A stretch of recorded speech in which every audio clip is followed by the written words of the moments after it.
दोस्तों आपने कभी ना कभी तो इल्यूमिनाती के बारे में सुना होगा, और अगर आपने इसके बारे में नहीं सुना तो आपके लिए इसके बारे में जानना बहुत जरूरी है, क्योंकि बताया जाता है कि इल्यूमिनाती सब कुछ कंट्रोल कर रहा है जो भी पूरी दुनिया में हो रहा है। देखिए आज से 350 साल पहले एडम विशॉर्ट नामक एक प्रोफेसर थे बवेरिया जर्मनी के चर्च में। इनका मानना था कि इस पूरी दुनिया में जो भी कुछ हो रहा है वो सिर्फ बड़े लोगों के लिए हो रहा है, और इसको वो कंट्रोल कर रहे हैं विभिन्न रिलीजन से, कुछ रस्मों से, रिवाजों से, और सफर करता है एक आम इंसान। इसीलिए वो चाहते थे कि एक ऐसी ऑर्गेनाइजेशन बने जिससे कि सबको इक्वालिटी मिले, सबको एक तरीके का दर्जा मिले। तब एडम विशॉर्ट ने यह सोचा कि अगर मैं ऐसा प्रोपेगेंडा चलाऊंगा पूरे जर्मनी में तो बड़ी बड़ी ताकतें मेरे खिलाफ हो जाएंगी। तो उन्होंने ये समझा कि मुझे इन सब चीजों को सीक्रेटली करना पड़ेगा। अब ये करने के लिए एडम ने धीरे धीरे अपने लाइक माइंडेड लोगों को चुना, कुछ स्टूडेंट्स को पढ़ाया और उन्हें मोटिवेट किया कि हम एक ऐसा रिलीजन बनाते हैं जिसमें सबको इक्वालिटी मिले। इसके लिए उन्होंने लोकेशन चुनी बवेरिया के ऐसे जंगल जहां पर आम इंसान का जाना बिल्कुल इम्पॉसिबल था। बवेरिया के ये जंगल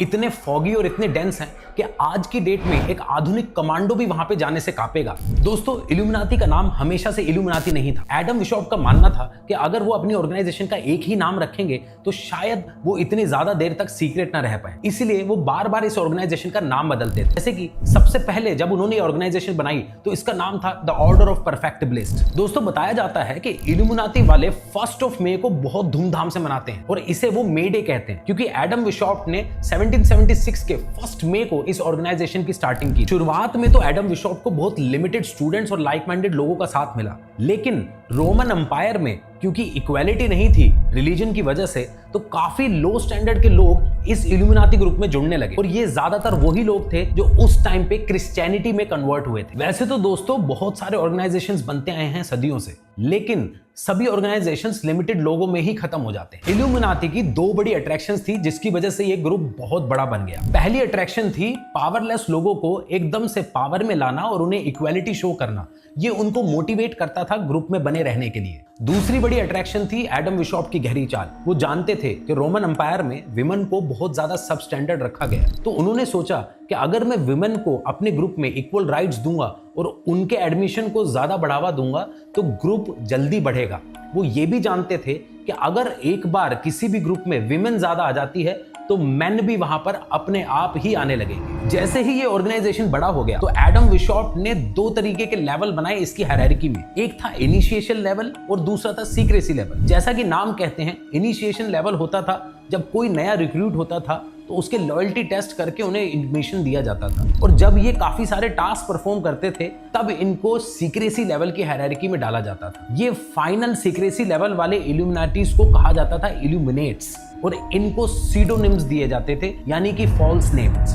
दोस्तों ये ग्रुप स्टार्ट तो 1776 में हुए थे, लेकिन रोमन एम्पायर को 1780 के आसपास यानी 4-5 साल में ही इन ग्रुप्स की सीक्रेसी के बारे में पता चल गया, और धीरे धीरे रोमन एम्पायर ने इसके खिलाफ वर्क किया। फाइनली उन्होंने 1785 में ये अनाउंस किया कि हमने इल्यूमिनाती ग्रुप को खत्म कर दिया। तब से लेके आज तक यानी 2024 तक 4 बार ऐसा हो चुका है कि गवर्नमेंट्स ने ये अनाउंस किया हो कि हमने इल्यूमिनाती को कंप्लीटली रेडिकलाइज कर दिया है। जब कई बार कई गवर्नमेंट्स इनको सप्रेस कर चुकी हैं, रेडिकलाइज कर चुकी हैं, तो भी आज भी ये इल्यूमिनाती वाले जिंदा कैसे हैं? इल्यूमिनाती ग्रुप 350 साल से बरकरार है, और इसके पीछे है उनका एक हायरार्की। इस हायरार्की को समझने के लिए हमें समझना होगा इनका एक सिंबल। इस सिंबल में एक बहुत बड़ा पिरामिड है जिसमें टॉप मोस्ट पार्ट को अलग किया गया है। इस पार्ट को माना जाता है सैटर्न, जिसे इल्यूमिनाटी के मेंबर्स वर्शिप करते हैं। तो सैटर्न से अलग नीचे का पिरामिड का हिस्सा वो हमारी दुनिया है। इस दुनिया में सबसे नीचे आते हैं हम इनोसेंट कॉमन पीपल।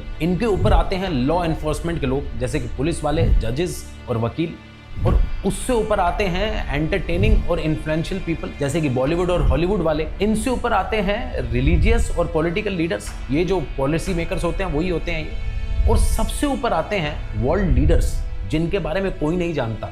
इन्हें फ्री मेंशनरीज भी कहा जाता है। अगर हम इस सिंबल को इल्यूमिनाती के नजरिए से एनालाइज करें तो उनके हिसाब से लगता है कि सिर्फ 2 ही चीजें हैं, वो है सैटन्स जो कि एंजल्स भी हैं, और हमारी ये पूरी दुनिया। आखिर क्या चाहिए इन सैटन्स और एंजल्स को इस दुनिया से? कॉन्स्पिरेसी थ्योरीज बताती हैं ये सैटन्स और एंजल्स आत्माओं की भूखी, और उन्हें वो आत्माएं कहां से चाहिए? हमारी दुनिया से। दोस्तों ये एक रहस्य है कि एडम विशॉप के टाइम पर तो ये खेल सिर्फ और सिर्फ इक्वालिटी का था। आज ये सैटन्स कहां से आ गए, ये आत्माओं का लेन देन कहां से आ गया, क्यों ये ऑर्गेनाइजेशन अपने मोटिव से इतने बड़े मोटिव पे आ गया, इसका क्या राज हो सकता है।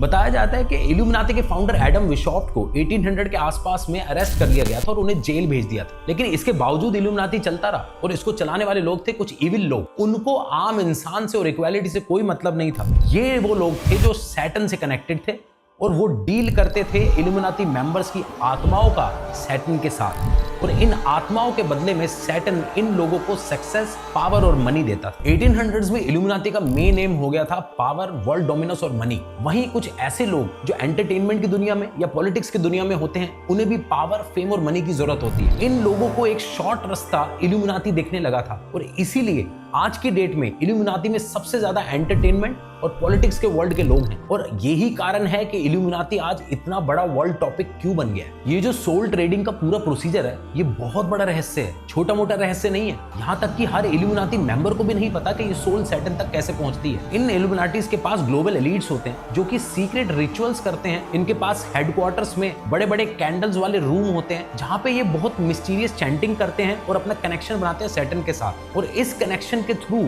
वो हमारे जो ऑर्डिनरी इल्यूमिनाटीज हैं उनकी आत्माओं को आगे तक पहुंचाते हैं एंजल्स के पास। इल्यूमिनाटी के काफी सारे वर्शिपिंग सेंटर्स हैं, रिचुअल रूम्स हैं, चैंटिंग रूम्स हैं, हेडक्वार्टर्स हैं, लेकिन यहाँ पर हम जैसे आम इंसान नहीं पहुंच सकते। इनकी लोकेशन ही कुछ ऐसी होती है। कॉन्स्पिरेसी थ्योरीज बताती हैं कि अंटार्कटिका की बर्फ के नीचे, काफी सारे वोल्केनिक एरियाज के नीचे इस तरीके के इल्यूमिनाटी लोकेशंस हैं। इन लोकेशन का एक्सेस हर इल्यूमिनाटी मेंबर के पास नहीं होता। जितने भी न्यू रिक्रूट्स होते हैं या फिर जो ऑर्डिनरी इल्यूमिनाटी मेंबर्स हैं, वो लोग इन लोकेशंस के बारे में तो जानते भी नहीं है। आपने एक मशहूर टर्म जरूर सुनी होगी, फ्रीमैसन्स। यही लोग हैं जो हाई लेवल इल्यूमिनाटी मेंबर्स हैं और इन्हीं को एक्सेस होता है इल्यूमिनाटी की इन सीक्रेट लोकेशंस का। ये फ्रीमैसन्स बिल्कुल हॉलीवुड हॉरर मूवीज की तरह यहाँ पर चैंटिंग करते हैं, रिचुअल्स परफॉर्म करते हैं और ट्रेडेड सोल्स को सैटर्न तक पहुंचाते हैं। बताया जाता है कि ये लोकेशंस बहुत हाई टेक होती हैं, सब कुछ एआई और रोबोटिक कंट्रोल के अंडर होता है कि अगर कोई भी अनडिजायरेबल बंदा यहाँ पर एंट्री मारने की कोशिश करे तो उसको ऑटोमेटिक वेपन्स डिस्ट्रॉय कर देते हैं। वहां पर काफी बड़े और एडवांस्ड सेमिनार रूम्स होते हैं जहां पर मैप्स लोडेड होते हैं। ये जितने भी फ्रीमैसन्स हैं वहां बैठ करके ये स्ट्रेटेजीज लगाते हैं कि वर्ल्ड के किस पार्ट में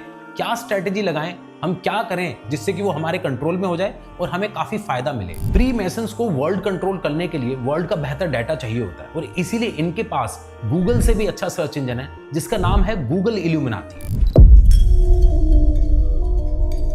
मैंने इस सवाल पे रिसर्च करी कि ये फ्रीमैसन्स कौन होते हैं और मैंने पाया कि फ्रीमैसन्स एक ऑर्डिनरी इल्यूमिनाटी ही होता है जिसकी इल्यूमिनेशन की जाती है। इल्यूमिनेशन एक 5 स्टेप प्रोसीजर है। पहला स्टेप होता है एडॉप्शन। इस स्टेप में ल्यूसीफर यानी कि डेमन जो कि शैतान है, वो सेलेक्ट करता है किसी पर्टिकुलर इल्यूमिनाटी मेंबर को और उससे कहता है कि तुम सैक्रिफाइस करो अपना ब्लड मुझे। और जब कोई इल्यूमिनाटी मेंबर अपना ब्लड उसे सैक्रिफाइस कर देता है तब इसे एडॉप्शन कहा जाता है। इस ब्लड सैक्रिफाइस के बाद इल्यूमिनाटी के इस मेंबर को बदले में मिलती है इल्यूमिनेशन जो कि सेकंड स्टेप है। इस इल्यूमिनेशन में थर्ड आई को खोला जाता है। ये थर्ड आई डेविल की आई होती है और डेविल इस प्रोसीजर में इल्यूमिनाटी के मेंबर को सुपर पावर्स देता है। इसके बाद थर्ड स्टेप आता है कम्युनिकेशन का। यहाँ पर डायरेक्ट पावर आ जाती है इल्यूमिनाटी मेंबर के पास डेविल से बात करने की।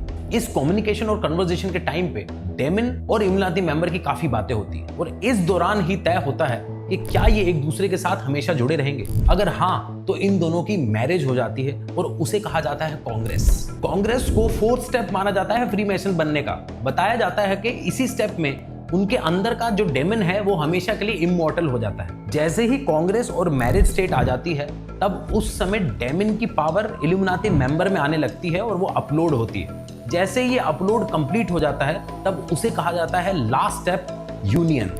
ये यूनियन ही 5th स्टेप होता है जिसके कंप्लीट होते ही इल्यूमिनाटी मेंबर फ्रीमैसन बन जाता है। देखिए दोस्तों, सैटर्न और उसके जो डेविल्स हैं वो चाहते हैं कि ज्यादा से ज्यादा लोग उसको वर्शिप करें। इसके लिए वो सहारा लेते हैं इल्यूमिनाटी के उन मेंबर्स का जो एंटरटेनमेंट और इन्फ्लुएंशियल वर्ल्ड की दुनिया में है। मैं आपको ये चीजें प्रूफ के साथ दिखा सकता हूँ। दोस्तों, ये है बैफोमेट। ये एक डेमन है जिसको ज्यादातर हॉलीवुड और म्यूजिक इंडस्ट्री के लोग वर्शिप करते हैं। ये देखिए, ये एक कवर फोटो है उस आर्टिकल की जहां पर बताया जाता है केन वेस्ट ने कन्फेस किया था कि वो इल्यूमिनाटी के मेंबर है। और यहाँ देखिए लेडी गागा को, वो कॉन्टिन्यूसली अपने डिफरेंट फोटोशूट्स में एक आंख दिखा रही है। ये इल्यूमिनाटी की तरफ इशारा करती हैं। दोस्तों, ये भी माना जाता है कि माइकल जैक्सन ने अपनी सोल डेविल को दी थी और आप यहाँ देख सकते हैं कि उनका एक फेवरेट मूव था जो बिल्कुल हूबहू बैफोमेट की तरह है। यहाँ देखिए, यहाँ पर एमिनम साइन ऑफ बैफोमेट बना रहे हैं। इल्यूमिनाटी के मेंबर्स को फेम, पैसा और पावर तो मिल जाती है, पर क्या वो खुश रहते हैं? सबसे बड़ी बात, इल्यूमिनाटी के मेंबर्स को शैतानों को अपने अंदर पोजेस करना पड़ता है, डिफरेंट रिचुअल्स करने पड़ते हैं, इसके लिए उन्हें सैक्रिफाइसेस भी करने पड़ते हैं, यूरिन को पीना पड़ता है, स्टूल्स को खाना पड़ता है, चाइल्ड अब्यूज करना पड़ता है, मर्डर्स तक करने पड़ते हैं। क्या ये इंजॉयबल है?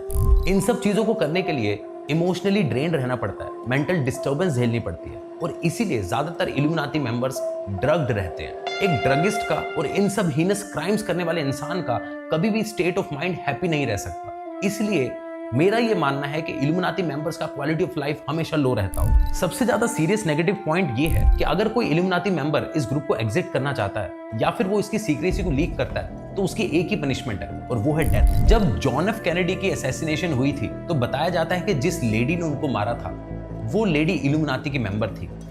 कहा जाता है कि जॉन एफ कैनेडी भी इल्यूमिनाटी के मेंबर थे और वो इस ग्रुप को एग्जिट करना चाहते थे और पूरी दुनिया को इसके बारे में बताना चाहते थे। बताया जाता है कि माइकल जैक्सन इल्यूमिनाटी से तंग आ गए थे और वो एग्जिट करना चाहते थे, सबको रिवील करना चाहते थे, पर उनकी मिस्टीरियसली असैसिनेशन कर दी गई, जिसको आज पूरी दुनिया सिर्फ एक हार्ट अटैक समझती है। आज का इल्यूमिनाटी न्यू वर्ल्ड ऑर्डर को मानता है। न्यू वर्ल्ड ऑर्डर ये कहता है कि पूरा वर्ल्ड बस एक एंटिटी है, ना कोई कंट्री, ना कोई स्टेट। पूरे वर्ल्ड में सिर्फ एक रिलीजन होना चाहिए और सिर्फ एक ही करेंसी होनी चाहिए। दोस्तों, आज ये जो सारी मैंने बातें करी हैं इल्यूमिनाटी के बारे में, उसकी हिस्ट्री से लेकर अब तक के प्रोग्रेस की, ये सब कॉन्स्पिरेशनल और इमेजिनेशन थ्योरीज पर बेस्ड है। आप ये भी कह सकते हैं कि इसमें कुछ पार्शियली ट्रू था या फिर पार्शियली फॉल्स, लेकिन आपको अपनी सूझबूझ लगानी है और खुद के कंक्लूजन्स ड्रॉ करने हैं। आपको बच के रहना है कुछ ऐसी ऑर्गेनाइजेशंस से जो इस कॉन्स्पिरेसी थ्योरी का फायदा उठा रही हैं। ये ऑर्गेनाइजेशंस ये क्लेम करती हैं कि ये ही इल्यूमिनाटी हैं और ये आपकी तरफ अट्रैक्टिव मेंबरशिप्स थ्रो करते हैं और कहते हैं कि आप इल्यूमिनाटी मेंबर बन जाएं, ये आपको बहुत जल्दी रिच और फेमस बना देंगे। जैसे ही कोई इनके ट्रैप में फंसता है, ये उसको पूरा कंगाल कर देते हैं। तो दोस्तों, ये था अब तक का हिस्टोरिकल एस्पेक्ट इल्यूमिनाटी का, कि ये कहां से आया, इसका क्या मोटिव था और इसने अब तक क्या क्या किया है पूरी दुनिया में। सवाल ये उठता है, क्या ये इल्यूमिनाटी एक सुपर पावर है? क्या ये लोग नहीं चाहते कि इनके बारे में कोई बात करे, दुनिया को इनके बारे में कुछ पता चले? लेकिन मैं हूं आपका अनस्टॉपेबल दोस्त, मैं नहीं रुकूंगा। मैं वीडियो कंप्लीट शूट करूंगा और इसे यूट्यूब पर अपलोड करूंगा। मैं चाहता हूं कि ज्यादा से ज्यादा लोग इसके रिगार्डिंग अवेयर हो।